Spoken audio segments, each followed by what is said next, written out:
அதிகாரம் 13. அன்றைய தினம் ஜனங்கள் கேட்க மோசேயின் புஸ்தகத்தை வாசித்தார்கள்.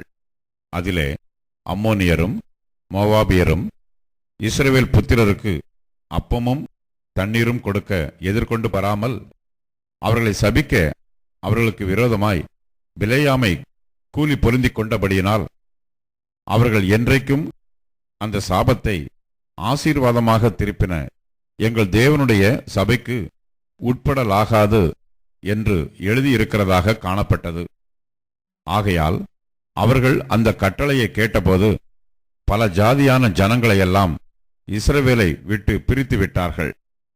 இதற்கு முன்னே எங்கள் தேவனுடைய ஆலயத்தின் அறைகளை விசாரிக்க வைக்கப்பட்ட ஆசாரியனாகிய எலியாசிப் தொபியாவோடே சம்பந்தம் கலந்தவனாயிருந்து முற்காலத்தில் காணிக்கைகளும் சாம்பிராணியும் பனிமுட்டுகளும் லேவியருக்கும் பாடகருக்கும் வாசல் காவலாளருக்கும் கட்டளை பண்ணப்பட்ட தானியம், திராட்சரசம், எண்ணெய் என்பவைகளிலே தசம பாகமும் ஆசாரியரைச் சேருகிற படைப்பான காணிக்கைகளும் வைக்கப்பட்டிருந்த இடத்தில் ஒரு பெரிய அறையை அவனுக்கு ஆயத்தம் பண்ணியிருந்தான். இதெல்லாம் நடக்கும்போது நான் எருசலேமில் இல்லை. பாபிலோன் ராஜாவாகிய அர்தஷஷ்டாவின் 32ஆம் வருஷத்திலே நான் ராஜாவினிடத்திற்கு போய் சில நாளுக்கு பின்பு திரும்பி ராஜாவினிடத்தில் உத்தரவு பெற்றுக்கொண்டு எருசலேமுக்கு வந்தேன். அப்பொழுது எலியாசிப் தொபியாவுக்கு தேவனுடைய ஆலயத்து பிரகாரங்களில் ஒரு அறையை ஆயத்தம் பண்ணினதினால் செய்த பொல்லாப்பை அறிந்து கொண்டேன். அதனால் நான் மிகவும் மனமடிவாகி தொபியாவின் வீட்டு தட்டுமுட்டுக்களையெல்லாம் அந்த அறையிலிருந்து வெளியே எறிந்துவிட்டேன். பின்பு நான் அறை வீடுகளை சுத்திகரிக்கச் சொல்லி தேவனுடைய ஆலய பணிமுட்டுகளையும் காணிக்கைகளையும் சாம்பிராணிகளையும் அங்கே திரும்ப கொண்டு வந்து வைத்தேன். பின்னையும் லேவியருக்கு அவர்கள் பங்குகள் கொடுக்கப்படவில்லை என்பதையும் பணிவிடை செய்கிற லேவியரும் பாடகரும் அவரவர் தங்கள் வெளி நிலங்களுக்கு ஓடிப்போனார்கள் என்பதையும் நான் அறிந்து கொண்டேன். அப்பொழுது நான் தலைமையானவர்களோட வழக்காடி தேவனுடைய ஆலயம் கைவிடப்பட்டு போவானேன் என்று சொல்லி அவர்களை சேர்த்து அவரவர் நிலையில் அவர்களை வைத்தேன்.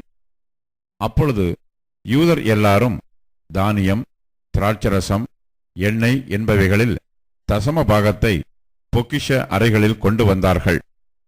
அப்பொழுது நான் ஆசாரியனாகிய செலமையாவையும் வேத பாரகனாகிய சாதோக்கையும் லேவியரில் பெதாயாவையும் இவர்களுக்கு கைத்துணையாக மத்தனியாவின் குமாரன் சக்கூரின் மகனாகிய ஆனானையும் பொக்கிஷ அறைகளின் மேல் விசாரிப்புக்காரராக வைத்தேன். அவர்கள் உண்மையுள்ளவர்கள் என்று எண்ணப்பட்டார்கள். ஆகையால் தங்கள் சகோதரருக்கு பங்கிடுகிற வேலை அவர்களுக்கு ஒப்புவிக்கப்பட்டது.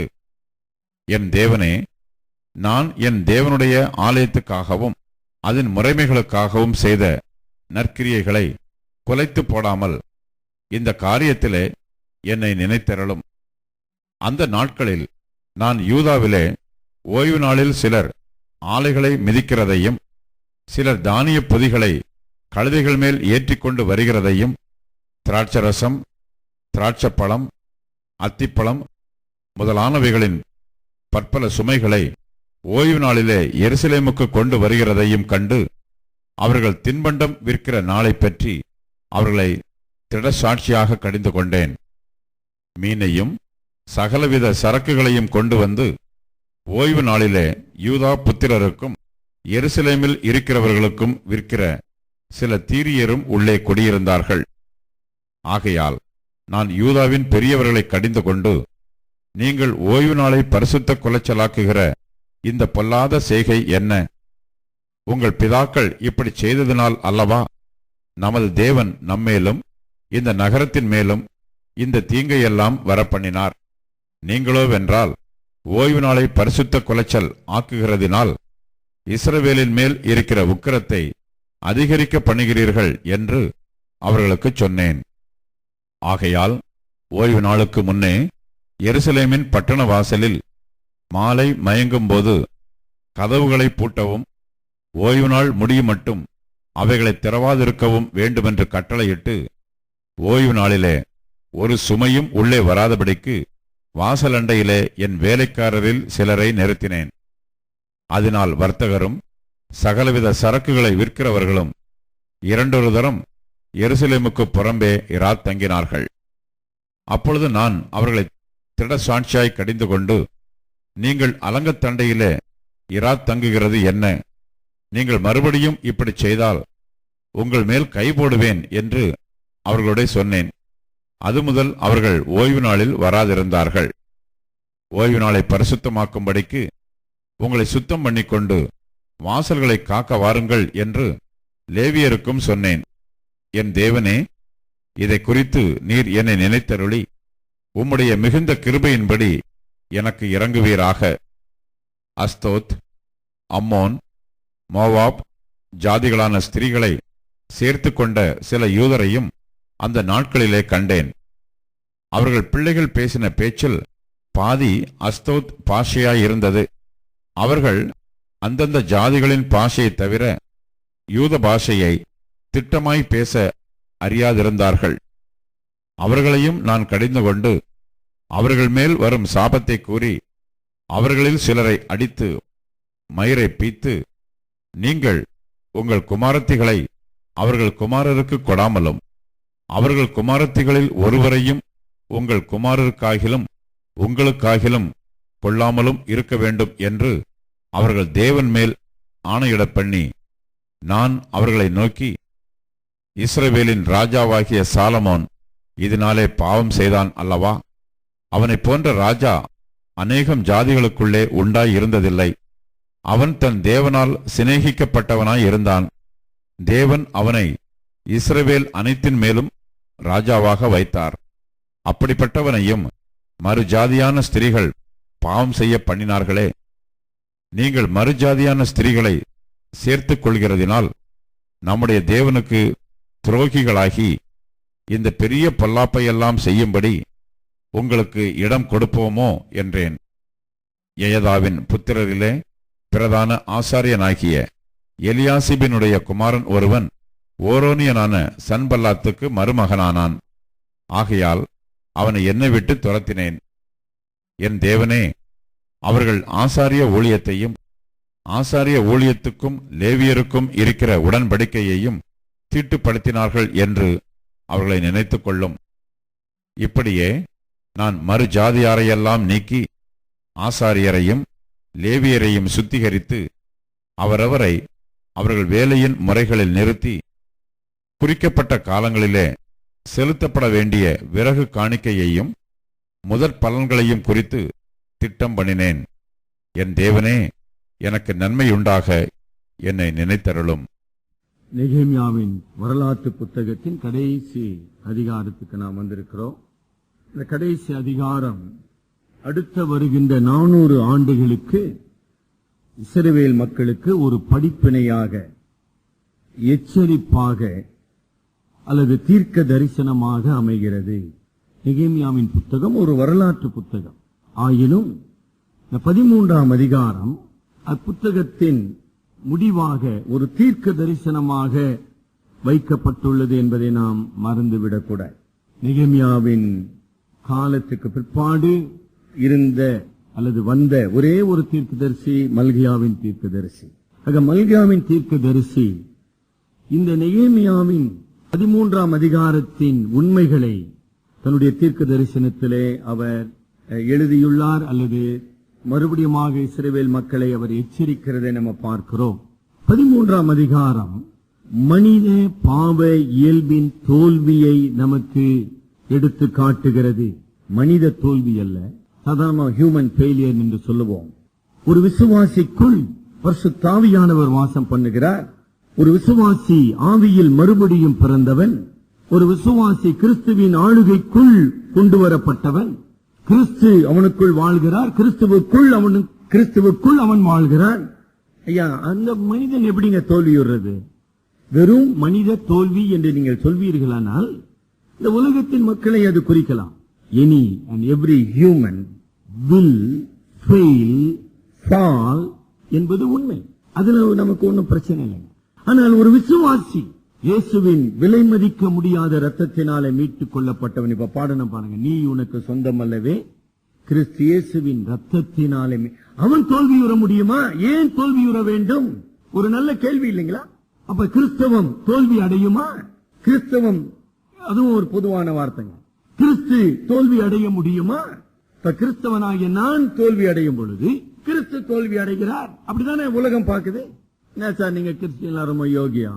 ஓ சார் கம்மனு, நீங்க எதுவுமே செய்யறது இல்லையா? உங்களுக்கு இங்க ஏன்பா அந்த பிரச்சனை? என்ன இயேசுநாதரை பத்தி மருந்து கூட யாருக்கிட்டையும் சொல்லக்கூடாதுன்னு தீர்மானம் எடுத்துட்டீங்க.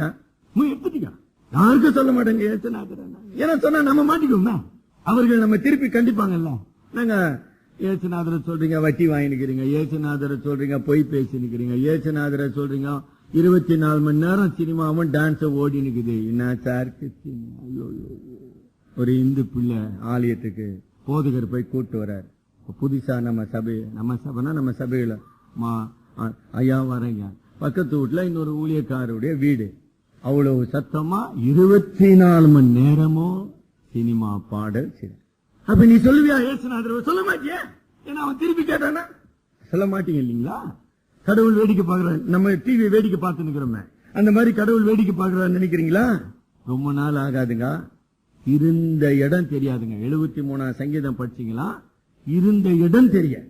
அப்படி நான் என்ன சொல்றேன்? வேதம் சொல்லின்னு இருக்குதுங்க, வேதம் சொல்லுகிறது. எனக்கு கருமையானவர்களே, ஒரு விசுவாசி தோல்வியுறக்கூடுமானால் பரிசுத்தாவியானவராகிய தேவன் தோல்வியுறுகிறார் என்று பொருளா?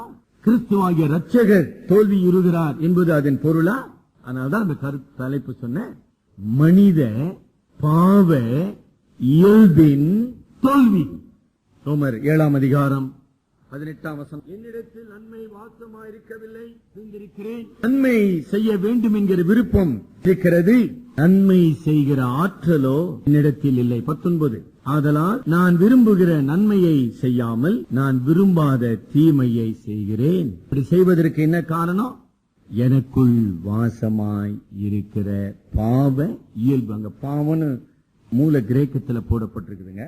It is not act of sin but the nature of sin. பாவ வினையை அது குறிக்கவில்லை, பாவ இயல்பை குறிக்கிற பதம். உங்களுக்கு அதை பத்தி ஏதாச்சும் உணர்வு இருக்குதா?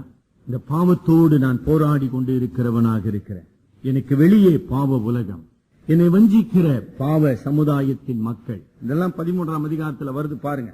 என்னை இந்த உலகத்தின் மோகம் அல்லது இச்சைகளுக்குள்ளே வழி நடத்துகிற பாவ இயல்பு, இவைகளுக்கு எப்பொழுதெல்லாம் நான் இடம் கொடுக்கிறேனோ, இணங்கி போகிறேனோ, ஆங்கிலத்தில் whenever I submit. ரோமர் 6 அதிகாரம் 16. மரணத்துக்கு ஏதுவான பாவத்துக்கானாலும் நீதிக்கு ஏதுவான கீழ்ப்படிதலுக்கானாலும் எதற்கு கீழ்ப்படியும்படி உங்களை, அந்த வார்த்தை கவனிங்க, அடிமைகளாக ஒப்பு கொடுக்கிறீர்களோ அதற்கே கீழ்ப்படுகிற அடிமைகளாய் இருக்கிறீர்கள். அடிமை எவ்வளவு பெரிய வார்த்தை இல்ல சார்? தெரியாத நம்பிச்சு சார், அது எவ்வளவு பெரிய பொய் தெரியுங்களா? இன்னொரு முறை அந்த வார்த்தையை சொல்லும் போது ரொம்ப கவனமா சொல்லுங்க. ஐயோ தெரியாம நம்பிச்சு சார். எதுங்க? விசுவாசி அல்லாத பொண்ணை கல்யாணம் பண்ணி வைக்கிறது தெரியாம நம்பிச்சா? இது எப்படி தெரியாம நடக்கும்? இன்னொரு தடவை தெரியாம நடந்துச்சு நீங்க சொல்றீங்க பாருங்க, அங்க பரிசுத்தாவியானவர் அதை ஒத்துக்கொள்வாரான்னு பாருங்க. ஆமோதிப்பாரா? ஆமாங்க அது தெரியாம நடந்துச்சுன்னு உங்களுக்குள் வாசம் பண்ணுகிற பரிசுத்தாவியானவர் அதை அங்கீகரிப்பாரா? ஆமாங்க இது தெரியாம நடந்தது. இந்த 13 அதிகாரத்துல பல தவறுகள் நடந்திருக்குதுங்க. யாராச்சும் ஒருத்தர் சொன்னாங்களா தெரியாம நடந்ததுன்னு? 31 வசனம் படிச்சோம் இல்லங்கம்மா. 4 வசனத்துல தேவனுடைய ஆலயத்தின் விசாரிப்புக்காரனாகிய பிரதான ஆசாரியனாகிய எலியாசிப், 4 வசனத்துல தொபியா என்கிற அம்மோனியனோடு இஸ்ரவேலின் விரோதியோடு சம்பந்தம் கலக்கிறான். இது தெரியாம நடந்துச்சா? இல்ல தெரியாம நடந்துச்சா? எவ்வளவு பெரிய பொய்யுங்க, சாதாரண பொய்யாது. நம்மளை விட அவங்க உத்தமர்களுங்க. தவறு செய்தாங்க, தவறுன்னு ஒப்புக்கொண்டாங்க, அந்த தவறுக்காக தண்டிக்கப்பட்டாங்க, தவறுக்காக ஒதுக்கப்பட்டார்கள். அதாங்க அந்த 13 அதிகாரம். அவ்வளவுதான் உண்மை. That's all the message. நம்ம என்ன சொல்லி தொடர்ந்து பொய், எல்லாருக்கும் பொய். தெரியாது சார், தெரியாம நடந்துச்சுன்னா இது எப்படி ஆவியானவர் உங்களுக்குள்ள இருப்பாரு? எப்படி உங்க ஆராதனையை ஆண்டவர் அங்கீகரிப்பாரு? எனக்கு தெரியல. பாவம் என்பது ஒரு நிலை, அதை மறைக்க முற்படுகின்ற பொய், அந்த பொய்யை மறைக்கிற இன்னொரு பொய், அதுக்கு இன்னொரு பொய், இப்படியே பொய்யா போயின்னு இருக்குதுங்க. எங்க பரிசுத்தாவியானவர் இருப்பாரு? இதயத்தை நிறைவால் வாய் பேசும். பொய் வாய் பேசுது, அப்ப இதயம். அதுக்குள்ள ஆவியானவர் எப்படி இருப்பாரு? பொய்யும் பரிசுத்தாவியும் ஒன்னா இருப்பார் சார். எனக்கு கொஞ்சம் வேத பாடம் எடுங்க, எனக்கு தெரியாது, ஐ டோன்ட் நோ. கருமையானவர்களே, இப்படிப்பட்ட பொய்களினாலே நம்முடைய மனசாட்சி மறுத்து போகிறது. மறுத்துன்னு சொல்லுதுங்களா, சூடுண்ட மனசாட்சியாக மாற்றப்படுகிறது. இந்த சூடுண்ட மனசாட்சி மாய்மால வாழ்க்கைக்கு நம்மை நடத்துகிறது. சில பேர் யோசனை, எப்படி சார் இப்படி செஞ்சு இப்படியா இருக்கிறாங்க அவங்க, எப்படி அவங்க சொல்ற யோசிக்கிறோம் பாருங்க. பொய்ய சொல்லி சொல்லி, அதாவது தன்னெஞ்சறிவது பொய்யற்க பொய்த்தப்பின் தன்னெஞ்சே தன்னை சுடும். அங்க சுடாது, ஏன்னா சூடுண்ட மனசாட்சி. ஒரு அவிசுவாசி சொல்றான் அந்த வார்த்தையை, திருவள்ளுவர் என்கிற ஒரு அவிசுவாசி வச்சுக்கலாம். அவன் சொல்றான், தன்னெஞ்சறிவது பொய்யற்க பொய்த்தப்பின் தன்னெஞ்சே தன்னை சுடுன்னு ஒரு அவிசுவாசி சொல்றாங்க. ஆனா விசுவாசி சொல்றான் பொய்ய. இப்படிப்பட்ட சூடுண்ட மனசாட்சி உள்ளவர்கள் தான் துணிகரமான மாய்மால வாழ்க்கைக்கு அவர்கள் வாழ்ந்து கொண்டிருப்பார்கள். மனுஷனுக்கு செம்மையாய் தோன்றுகிற வழி உண்டு, அதன் முடிவோ மரண வழிகள். வேதம் சொல்லுது, மனுஷனுக்கு செம்மையாய் தோன்றுகிற வழி, அதனுடைய முடிவோ மரணம். ஆகவே ஒரு கடுமையான எச்சரிப்பு தேவை. நெகேமியா 12 அதிகாரங்களிலே நெகேமியா ஒரு ஒப்பற்ற நிர்வாகி. 13ஆம் அதிகாரத்திலே நெகேமியா ஒரு தீர்க்கதரிசியாக மாறுகிறான். What a man! தனக்கு விரோதமாக இஸ்ரவேல், தேவனுடைய ஜனமாகிய இஸ்ரவேலுக்கு விரோதமாக வந்த தாக்குதல்கள் அனைத்தையும் எதிர்த்து நின்று போராடின ஒரு மனிதன். இப்பொழுது தேவனுடைய உடன்படிக்கைக்கும் தேவனுடைய ஆராதனைக்கும் தேவனுடைய மக்களுக்கும் மிக பெரிய ஆபத்து வந்தது. என்ன ஆபத்து? அவிசுவாசிகளோடு சம்பந்தம் கொள்ளுகின்ற ஆபத்து. இந்த மாபெரும் தீமையை எதிர்த்து போராடுகிற ஒரு தீர்க்கதரிசியாக நின்று கொண்டிருக்கிறான்.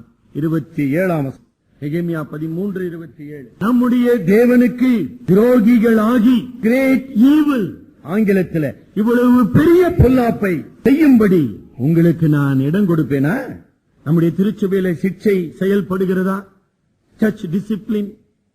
இப்படிப்பட்ட அவிசுவாசியோடு சம்பந்தம் கலவக்கூடாது என்று 1 கொரிந்தியர் 7:39, 2 கொரிந்தியர் 6:14 இவ்வளவு தெளிவான கட்டளையை பெற்று இப்படி நடந்து கொண்டிருக்கிற திருமணத்தை மீது நாம் எந்த நடவடிக்கை எடுத்திருக்கிறோமா? மாறாக அப்படியே அது மறைக்கப்பட்டு கிறிஸ்தவ திருமணமாக அங்கீகரிக்கப்படுகிறது. கிட்டத்தட்ட 200 திருமணம் முடிக்க போறேன். 198 திருமணம் முடிச்சிருக்கேன் என்னுடைய ரிஜிஸ்டர்ல. 3 திருமணங்கள் விவாகரத்துல போய் முடிஞ்சிச்சு ஏற்கனவே. நல்ல வேளை என்ன கோர்ட்டு கூப்பிடலங்க அவங்க. அவ்வளவுதான் சொல்ல முடியும், வேற என்ன சொல்ல முடியும். இங்க என்ன செய்யறான்? 4ஆம் வசனத்துல பிரதான ஆசாரியன் எவ்வளவு கடுமையான எச்சரிப்பு. நெகேமியா 10ஆம் அதிகாரம் 30ஆம் வசனம் படிங்க. நெகேமியா 10:30, நாங்கள் எங்கள் குமாரத்திகளை தேசத்தின் ஜனங்களுக்கு கொடாமலும் எங்கள் குமாரருக்கு இவர்கள் குமாரத்திகளை கொள்ளாமலும் இருப்போம் என்று. 9:38, இவையெல்லாம் இப்படி இருக்கிறபடியால் நாங்கள் உறுதியான உடன்படிக்கை பண்ணி அதை எழுதி வைக்கிறோம். எங்கள் பிரபுக்களும் எங்கள் லேவியரும் எங்கள் ஆசாரியரும் அதுக்கு முத்திரை போடுவார்கள். அதுல முதல்ல போட்ட ஆள் இந்த பிரதான ஆசாரியன். இவனுக்கு என்ன ஒண்ணும் தெரியாதுங்களா? இப்பதானுங்க 10ஆம் அதிகாரம்.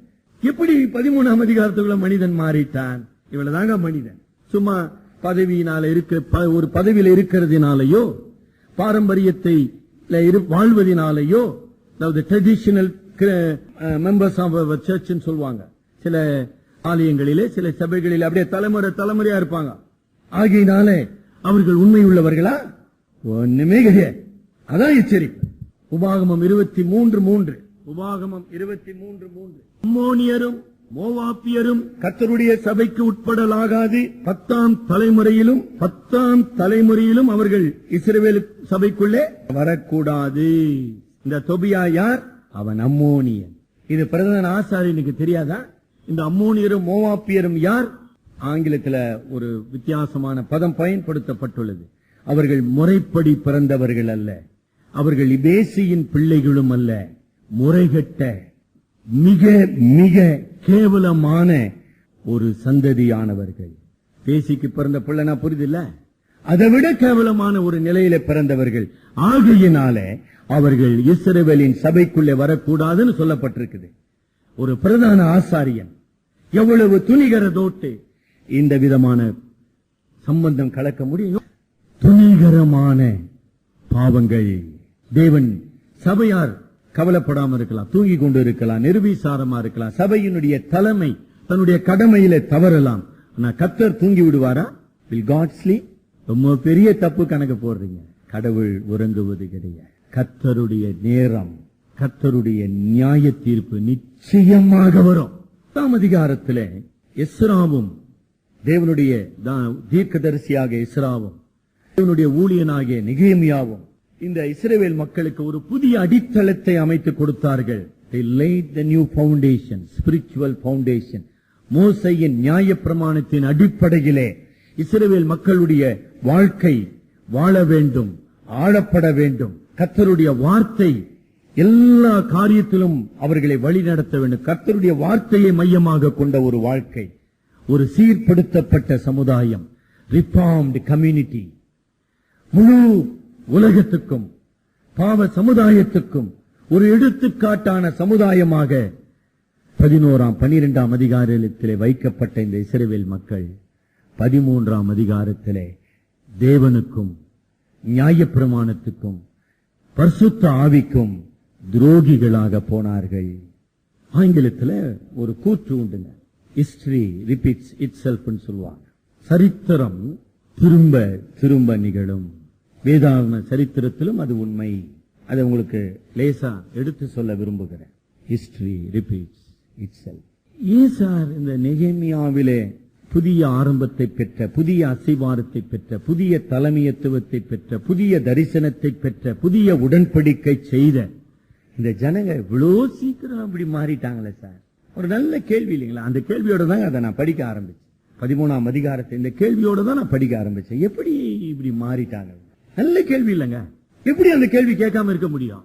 நீங்க சரித்திரத்தில் பார்ப்பீர்களானால் மோசே அந்த எகிப்தின் அடிமைத்தனத்தில் விடுதலையாக்கி இந்த சமுத்திரத்தை கடந்து வந்து சீனாய் பர்வதத்திலே தேவனுடைய அழைப்பை பெற்று அந்த 10 கற்பனைகளை பெற என்ன செய்தாருங்க? மோசே சீனாய் மலைக்கு ஏறி சென்றார். ஏறக்குறைய 40 நாட்கள் ஆனது. யாத்ராகமம் 18ஆம் அதிகாரம் 10 அந்த நாட்களே 40 நாட்கள் தான். மோசே வர காலம் தாமதம் ஆனபடியினாலே இஸ்ரவேல் ஜனங்கள் ஆரோனை அழைத்து, மோசே திரும்பி வரவில்லை, ஆக எங்களுக்கு தெய்வம் வேண்டும் என்று சொல்லி தங்கள் பொன் கடங்கங்களையும் பொன் ஆபரணங்களையும் ஆரோனிடத்திலே கொடுத்து, அதை கொண்டு ஆரோன் ஒரு பொன் கன்றுக்குட்டியை உண்டு பண்ணினார். உங்களால ஜீரணம் பண்ண முடியுதுங்களா?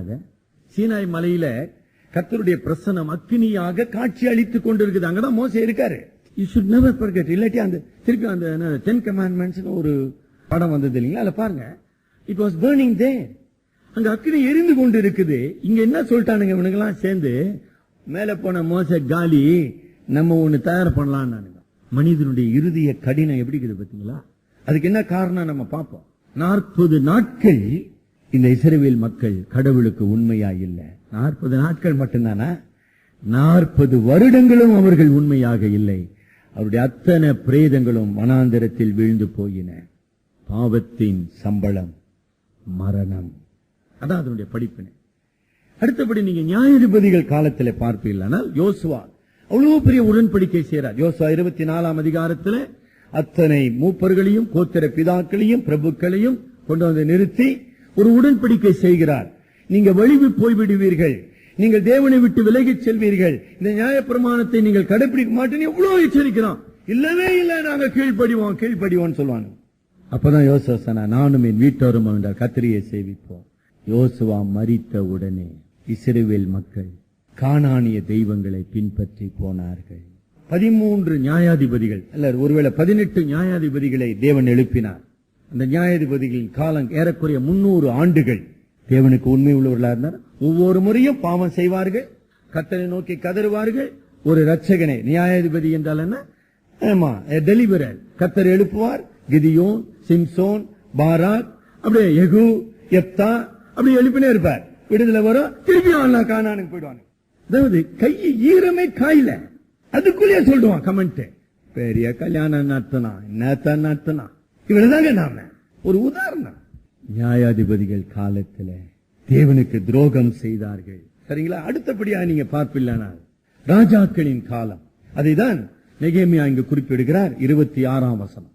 ராஜாக்களின் காலம், இஸ்ரவேலின் ராஜாவாகிய சாலமோன் எதினாலே அந்நிய குமாரத்திகளை, அதாவது அவிசுவாச புற ஜாதியாரின் குமாரத்திகளை விவாகம் செய்ததினாலே பாவம் செய்தான், ஒருவனும் இருந்ததில்லை.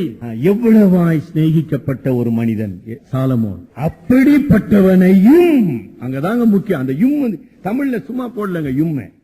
He was not an ordinary man. Solomon ஒரு அறிவு கெட்டவனா? அவனுக்கு ஒப்பான ஒரு ஞானியே கிடையாது. அவ்வளவு பெரிய ஒரு ஞானி, வாட் அட்மினிஸ்ட்ரேட்டர், எவ்வளவு பெரிய ஒரு நிர்வாகி. அப்படிப்பட்ட மனிதன், the greatest of all human, has become victim of the sin of idolatry. இவ்வளவு பெரிய ஒரு மனிதன் விக்கிரக ஆராதனை என்ற ஒரு கேவலமான பாவத்துக்கு வீழ்ந்து போனவன். அதுனா எதுக்கு அது சொல்லப்படுது? இப்ப நீ நானும் என்னன்னு யோசிப்போம். நம்மளாம் கணக்கிலே வராத ஆட்களுங்க. மட்ராஸ் பாஷையில அட்ரஸ் இல்லாத ஆளுங்க நீங்களும் நானும். உங்க பேரை என் பேரை அட்டையில தாங்க எழுத முடியும், பைபிள்ல வேற எங்க எழுத முடியும்ன்றீங்க. அதை கூட தீட்டின்னு போயிடுறான் கிறிஸ்து. அவ்வளவு நல்ல விசுவாசிகள்லாம் இருக்கிறாங்க. You cannot write down your name. இவ்வளவு பெரிய மனிதன் தவறான உறவு, தவறான குடும்ப வாழ்க்கையின் மூலமாக அவன் சபிக்கப்பட்டவனாக, சஞ்சலம் நிறைந்தவனாக, இன்னும் ஒரு படி சொல்லணும்னா பிரசங்கின் புத்தகத்திலே அவன் சுய நினைவு இழந்தவனாக மரித்து போகிறான்.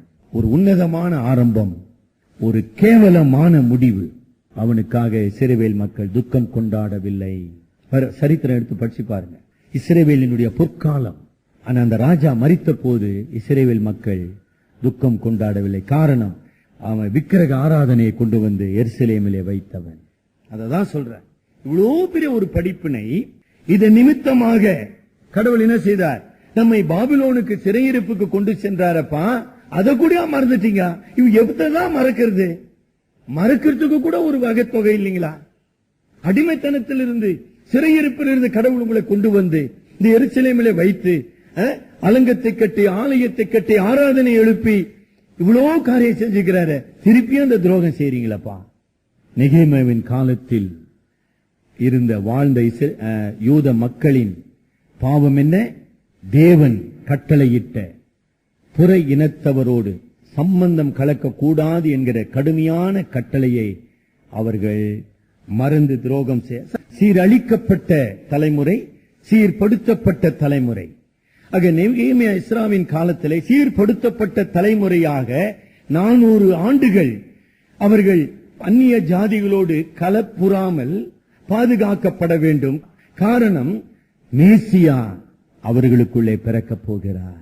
மேசியாவின் வருகை அவர்களுக்குள்ளே நிகழப் போகிறதை, ரட்சிப்பு யூதரால் இந்த உலகத்துக்கு வர வேண்டும். ஆபிரகாமோடு தேவன் செய்தாரே உடன்படிக்கை, உன் மூலமாக, உன்னுடைய சந்ததியின் மூலமாக பூமி அனைத்தில் உள்ள ஜாதிகளும் ஆசீர்வதிக்கப்படும். அதற்குரிய மேசியாவாகிய கிறிஸ்து தாவீதின் வம்சத்திலே தாவீதின் குமாரனாக, கலப்பற்றவராக, சுத்தமானவராக பிறக்க வேண்டும்.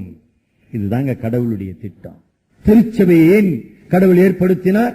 கிறிஸ்துவின் வருகையின் போது இந்த திருச்சபை கரை திரை முதலான குறைகள் இல்லாத கற்புள்ள கன்னிகையாக, மனவாட்டியாக, பரிசுத்த மனவாட்டியாக, பரம எருசலேமாக அது கொண்டு வரப்ப. அதை பத்தி ஏதாச்சும் சூடு சொரணை இருக்குதுங்களா? மெட்ராஸ் பாஷையில என் பொண்ணுக்கு கல்யாணம் நடக்கணும், என் பையனுக்கு சீரு கிடைக்கணும், இதுதாங்க கல்யாணம் முக்கியம்.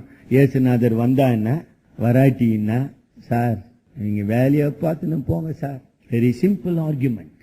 I don't care for the church. திருச்சபை இயேசு கிறிஸ்துவின் ரத்தத்தினால் கழுவப்பட்டது, இயேசு கிறிஸ்துவின் சரீரமாக பரிசுத்தமாக்கப்பட்டது, பிரித்தெடுக்கப்பட்டது. அதான் அதனுடைய பொருள்.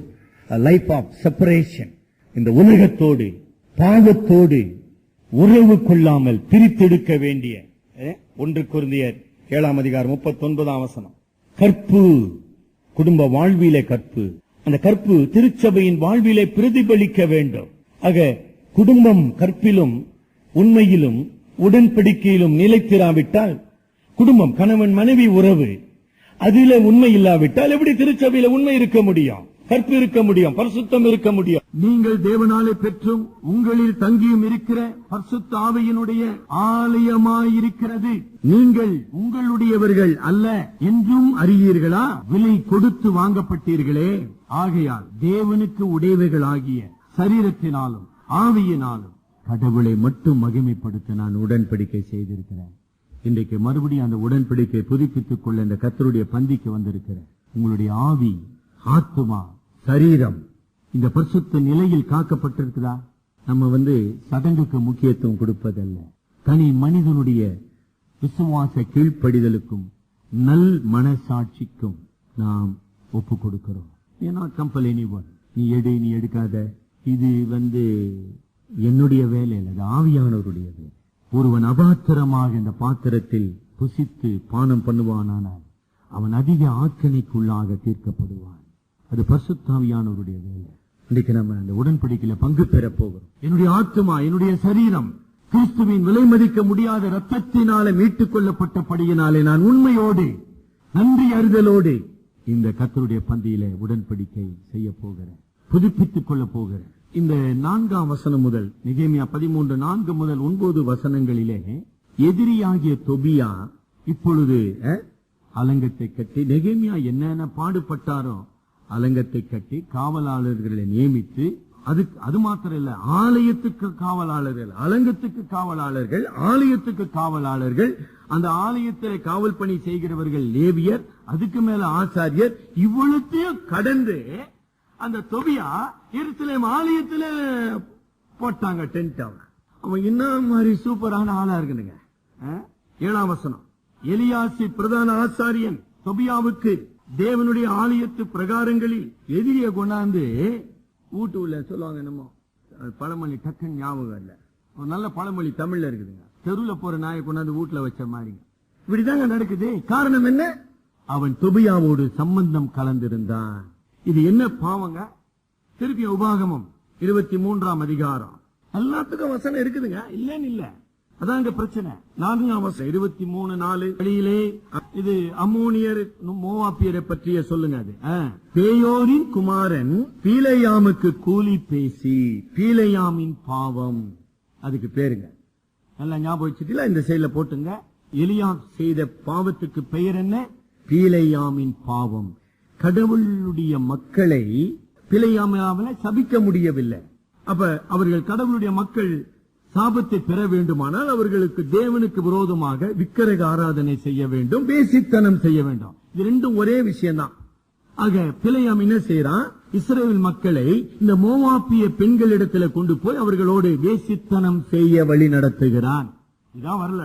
என்னாகமம் 24ஆம் அதிகாரம். இஸ்ரவேல் மக்கள் வேசித்தனம் செய்தபடியினால அன்றைய தினம் ஆயிரக்கணக்கான மக்கள் மரித்து போனார்கள். வேறுதான் பீலேயாமின் பாவம். அந்த பாவம் போயிடுச்சா பாத்தீங்களா? போல திருப்பி 13 வந்துருச்சு. அதே தொபியா தன்னுடைய பெண்ணை பிரதான ஆசாரனுடைய மகனுக்கு மனைவியாக கொடுக்கிறார். விக்கிரக ஆராதனைக்கு வழி நடத்துகிற ஒரு செயல். 2வது தீமைக்கு நம்ம வருவோம்.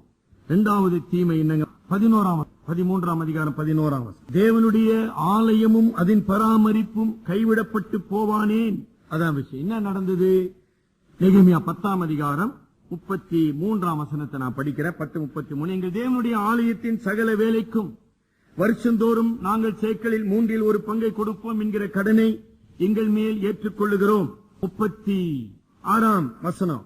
நியாயப்பிரமாணத்தில் எழுதியிருக்கிறபடியே பின்னால் எங்கள் தேவனுடைய ஆலயத்துக்கும் எங்கள் தேவனுடைய ஆலயத்திலே ஊழியம் செய்கிற ஆசாரியரிடத்திற்கும் 39ஆம் வசனம் இல்லைங்களா? பரிசுத்த ஸ்தலத்தின் பணிமூட்டுகள், ஊழியம் செய்கிற ஆசாரியர், வாசல் காவலர், பாடகர், இவர்கள் அனைவருக்கும் அந்த முடிவில் 39ஆம் வசனத்தின் 10:39 முடிவு, தேவனுடைய ஆலயத்தை பராமரியாமல் விடுவதில்லை என்று திட்டம் பண்ணினோம். 13ஆம் அதிகாரம் 11ஆம் வசனத்தில் தூக்கி எறிந்தோம். இவர்தான் மனிதன். ஆக உண்மையற்ற, நன்றி கெட்ட, உண்மையற்ற ஒரு நிலை, நன்றி கெட்ட என்பது ஆவிக்குரிய நிலை. யாக இஸ்ரவேல் மக்கள் மாறி போனார்கள். 15 முதல் 22 வசனங்களிலே, 17 முதல் 22 வசனங்களிலே ஒருவேளை பாருங்க. 16ஆம் வசனம் ஞாயிற்றுக்கிழமைக்கு முக்கியமான மேட்டருங்க. 16 மீனையும் சகலவித சரக்குகளையும், எந்த சரக்குன்னு சொல்லுங்க, டாஸ்மாக் சரக்கா, என்ன சரக்குன்னு சொல்லுங்க. ஏன்னா சரக்குன்னு சொல்லும் போது எத்தனையோ சரக்குங்க.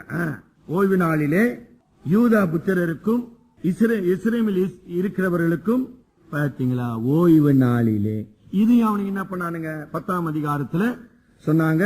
ஐயோ 31ஆம் வசனம், ஜனங்கள் ஓய்வு நாளிலே சரக்குகளையும் எந்தவித தானிய தவசத்தையும் விற்கிறதுக்கு கொண்டு வந்தால் நாங்கள் அதை ஓய்வு நாளிலும் பரிசுத்த நாளிலும் அவர்கள் கையில் கொள்ளாதிருப்போம் உடன்படிக்கை பண்ணா. இப்ப அதை மாறிட்டான். ஏன்னா கல்கட்டால இருந்து வந்துக்குதுங்களே கட்லா மீன், சாதாரண மீனா வந்துக்குது. மனிதனுடைய அதான் சொல்றான், மோகமும் இச்சையும் எவ்வளவு கீழ்த்தரமானது. கடவுளுடைய பரிசுத்த ஓய்வு நாள் எவ்வளவு மகிமையான ஒரு காரியம். அவ்வளவு பெரிய ஒரு மகிமையின் காரத்தை தன்னுடைய மாம்சத்தின் இச்சைக்காக விற்று போடுகிற ஏசாவின் பிள்ளைகளாக மாறி போனார்கள். போட்டிருக்குது. அங்கதான் நெகேமியா கடுமையான ஒரு வார்த்தையை சொல்லுகிறான். என்ன சொல்றான் பாருங்க, 21ஆம் வசனத்துல, இப்படி ஓய்வு நாளிலே வியாபாரம் செய்தவர்கள் அவர்களை கொண்டு வந்து அவனுங்க வியாபாரம் ஆகலன்னு அடுத்த நாள் அலங்கத்துக்கு வெளியே நின்று இருந்திருக்கானுங்க. அதெல்லாம் வெளிநாட்டு வெளி ஊர்காரனுங்க. அவங்களை கூப்பிட்டு சொல்லி இருக்கிறான், என்னமா அர்த்தம், நீங்கள் மறுபடியும் இப்படி செய்தால் உங்கள் மேல் கை போடுவேன்னா என்ன அர்த்தம். இப்படிதான் தமிழ் இருக்குதுங்க. கை போடுவேன்னா இப்படி தோல் மேல போட்டு கூட்டு போவேன்னா சொன்னாரு. தோல்ல தலை இருக்காதுரா அடுத்த முறைன்னாரு. Language problem. உங்கள் மேல் கை போடுவேன்னா அடுத்த முறை உன்னை பார்த்த தோல்ல தலை இருக்காது. That is meaning. நேரம் வச்சுக்குவேன், போடா வெளியே. கை போடுவேன் என்கிற சொற்றொடரின் பொருள் நீ வெட்டப்படுவாய், ஜாக்கிரதை. ஏதாச்சும் திருச்சபையின் வாழ்விலே ஒழுக்கத்திலே ஏதாச்சும் யாருக்காச்சும் எந்த பயம் இருக்குதுங்களா? ஒரு பயமும் கிடையாது. பயம் இல்லாத இடத்துல ஒழுக்கம் எப்படி இருக்கும்? ஒழுக்கம் இல்லாத இடத்துல பரிசுத்தம் எப்படி இருக்கும்? பரிசுத்தம் இல்லாத ஆராதனையை கடவுள் எப்படி அங்கீகரிப்பார்? ஒரு பயமும் கிடையாது. அதான் சொன்னேன், நெகேமியா தீர்க்கதரிசியாக மாறி போனார். தேவனுக்கு விரோதமாக எழும்புகின்ற அத்தனை சக்திகளையும் மனிதர்களையும் சங்கரிக்கிற ஒரு ஆவி அவனுக்குள் பிரவேசித்தது. எலியாவின் ஆவி. பாகாலின் தீர்க்கதரிசிகளை கர்மேல் பர்வதத்திலே கொலை செய்தானே பாத்தீங்களா? பக்தி வைராக்கியத்தினுடைய ஆவி. 13ஆம் அதிகாரத்தில் நெகேமியா ஒரு நிர்வாகி அல்ல, தீர்க்கதரிசி. அடுத்தபடியாக நாம் என்ன பார்க்கிறோம்? ஏன் இஸ்ரவேல் மக்கள் இவ்வளவு சீக்கிரம் விலகி போனார்கள்? 6ஆம் வசனம் படிங்க. எப்ப இதெல்லாம் நடந்ததுமா? நெகேமியா தனது முதல் பணிக்காலம் 12 ஆண்டுகள் யூதேயாவின் கவர்னராக பணியாற்றி பாபிலோன் அரசனின் கட்டளையின்படி பாபிலோன் அரசனை சந்திக்க அவன் சென்று திரும்பி வருகிறான். ஒரு ஆண்டுக்குள்ள ஆகல. இந்த ஒரு ஆண்டு காலத்துல இவ்வளவு தவறுகளும் இவ்வளவு தடுமாற்றங்களும் இவ்வளவு பாவங்களும் நிகழ்ந்தன. நல்லா கவனிச்சீங்களா? The period was less than a year. ஏன் இந்த தவறு நடந்தது?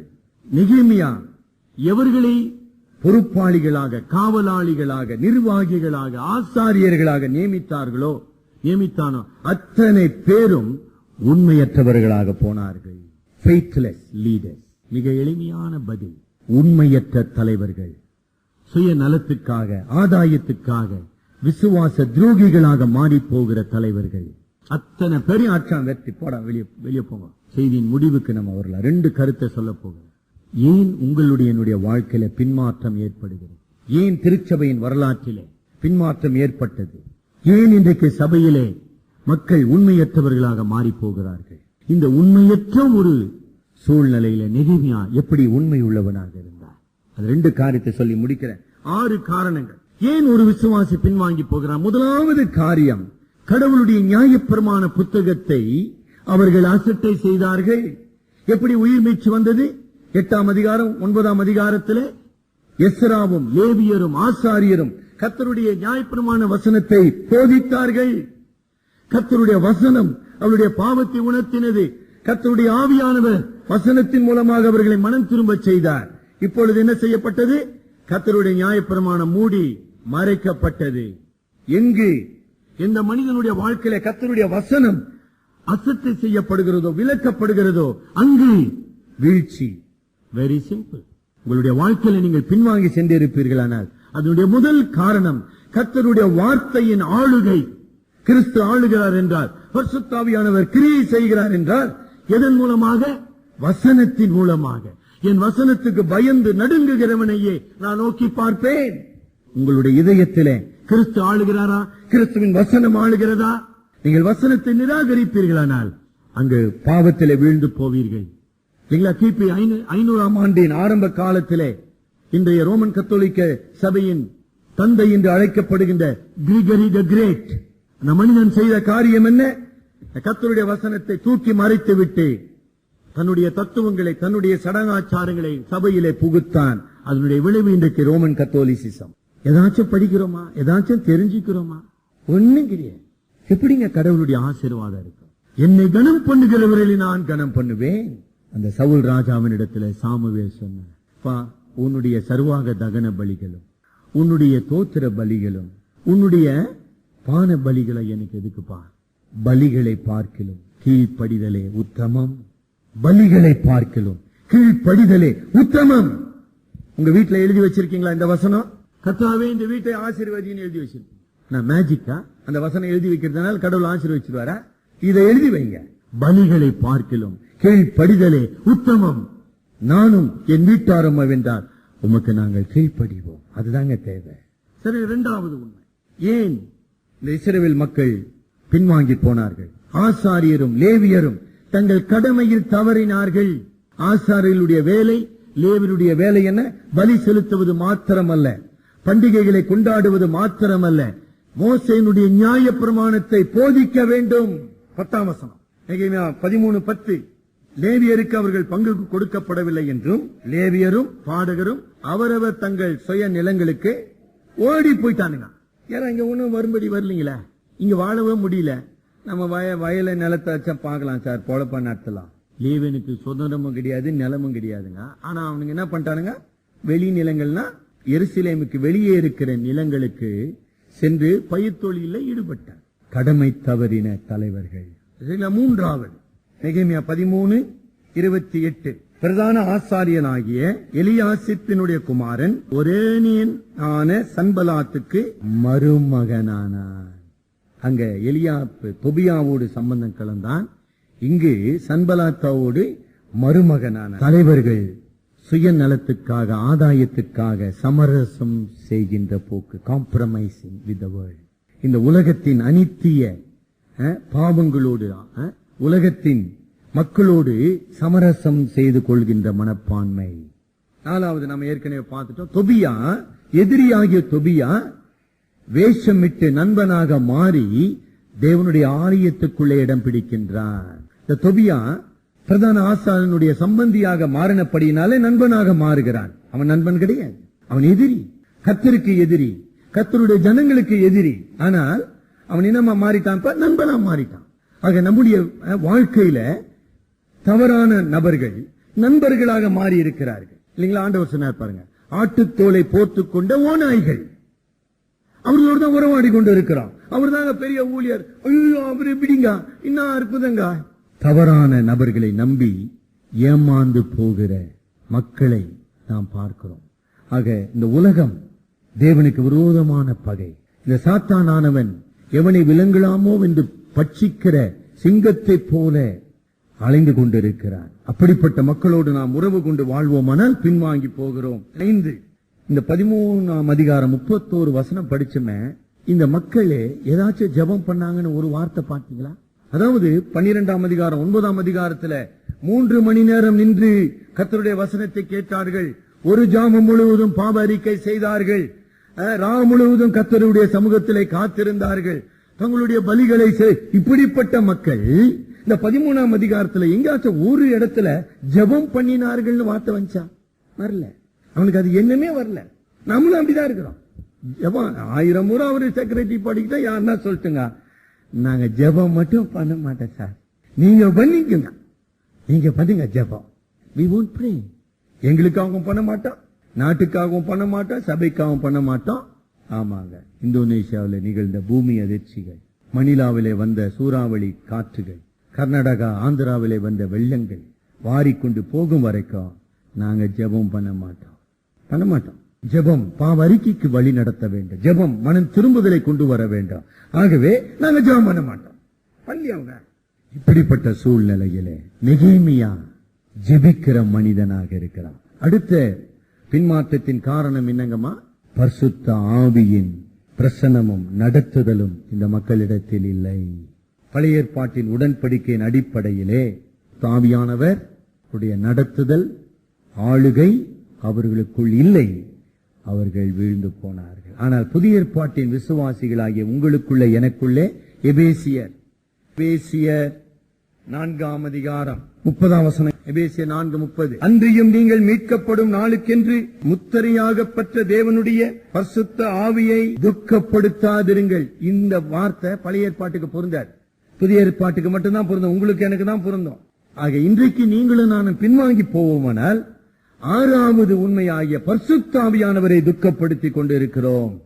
நெகேமியா என்ன அற்புதமான மனிதன். 14ஆம் வசனம், என் தேவனே, நான் என் தேவனுடைய ஆலயத்துக்காகவும் அதன் முறைமைகளுக்காகவும் செய்த நற்கிரியைகளை கொலைத்து போடாமல் அவன் சீர்திருத்தத்தை கொண்டு வரப் போகிறான். சபையிலே சிக்ஷையை, கண்டிப்பை நிலைநாட்டப் போகிறான். ஜெபிக்கிறான், ஆண்டவரே எனக்காக அல்ல, உம்முடைய ஆலயம் பரிசுத்தமானது, உம்முடைய நாமம் பரிசுத்தமானது, உம்முடைய நாமம் தூஷிக்கப்படக்கூடாது, நிந்திக்கப்படக்கூடாது, நாங்கள் உமது கோபத்துக்கு ஆளாக கூடாது. ஆண்டவரே என்னை நினைத்தருளும். 22ஆம் வசனம், வாருங்கள் இந்த லேவியருக்கு சொன்னேன், என் தேவனே என்னை நினைத்தருளி உமது மிகுந்த கிருபையின்படி எனக்கு இறங்குவீராக. 31ஆம் வசனத்தின் கடைசி பாகம், என் தேவனே எனக்கு நன்மை உண்டாக என்னை நினைத்தருளும். முழு சமுதாயம் ஒருவேளை கெட்டு போயிருக்கலாம். ஆனா நெகேமியா தனி மனிதனாக, அதான் சொன்ன, நெகேமியாவுடைய சாட்சியும், நெகேமியாவுடைய வாழ்வும், நெகேமியாவினுடைய பக்தி வைராக்கியமும், நெகேமியாவினுடைய கடுமையான நடவடிக்கையும் எவ்வளவு ஒரு ஒப்பற்ற முன்மாதிரி. தலைவணியை நாம் ஜெபிப்போம். காலையில திருச்சபையின் பரிசுத்தத்தை குறித்து நாம் வாஞ்சை உள்ளவர்களாக, வைராக்கியம் உள்ளவர்களாக காணப்படுகிறோமா? திருச்சபையின் குடும்பங்கள், திருச்சபையின் வாலிபர்கள், திருச்சபையின் பணிகள், திருச்சபையின் நிர்வாகம் அனைத்தும் பரிசுத்தமாக காணப்பட வேண்டும். தேவனே, உம்முடைய ஆலயத்தின் நிமித்தமாக நான் கொண்டிருக்கிற வாஞ்சைப்படி என்னை நினைத்தருளும். அதனுடைய சீர்படுத்துதலுக்காக என்னுடைய நற்கிரியைகளை நீ நினைத்தருளும். சபைக்காக நீங்கள் ஜெபிக்கிறீர்களா?